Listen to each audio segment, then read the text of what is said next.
صباح الخير. السلام عليكم، كي دايرين؟ بخير.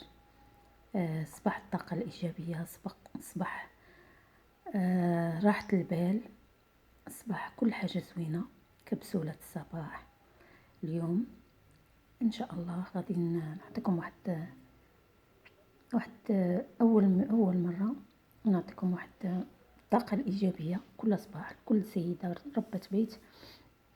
أول فيديو ليا في هاد المواضيع هادو، وانتوما الا بغيتو شي مواضيع اخرى ان شاء الله نطرقوا لها. اولا فيقي يا اختي الفجر، صلي صلاتك، ديري المكانه، صليها، طلبي الله داكشي اللي كتبغي، ورجعي نعسي شويه. نوضي قبل الوليدات تقريبا بشي ساعه الا ربع هكاك، صيبي فطورك، انتي كتصيبي وانتي كتسبحي الله سبحانه وتعالى وبراحه البال واطمئنان. قبل منها دخلي للدوش، غسلي وجهك بالصابون، ديري واحد ليكرون ولا مرطب. موراها سيري صايبي الفطور، غيكون المطاب اللي كيفطر باتاي، اللي كيفطر بالقهوه. صايبي لوليداتك فطير داكشي اللي قسم الله، خبيز، زويته، زيتونات، باش ما قسم الله، فريميجه. وعنقي وليداتك وبوسيهم ودعي معاهم وقولي لهم طريق السلامة. الله يفتح لكم البيبان المسدودة، والله يحفظكم، والله خير حافظة.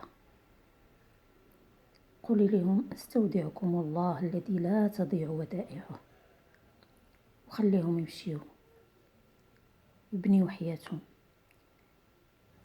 غادي ترجعي اختي، غادي تنفسي واحد شويه من داك التعب ديال الصباح، شربي لك الماء شويه، خرجي اختي ديري واحد الدويره، واحد نص ساعه، ولو ديري غير صغيره هكا، ورجعي. مني ترجعي اختي ديري لك واحد الكويس ديال العصير بحال كي درت انا، هادشي اللي قلتو لك طبقته اليوم. خديت معايا بتي بان تقريبا 2 دراهم 3 دراهم كلها على حسب المنطقه، واحد الليمونه عصرتها، ليمونه وحده طبيعيه. تهلاي في راسك اختي، انا بغيت هاد الكبسوله ديال الصباح تاخذوا منها الطاقه الايجابيه. لكل مرأة مغربية حرة تاخذ الطاقة الإيجابية من القرآن، من الفيق بكري، من الذكر في الصباح، من الدعاء للوليدات، وتعنقيهم وتبوسيهم وتدعي لهم بالتيسير. هذه كبسولة الصباح، كنتمنى تقبلوها، تصبحوا وتربحوا.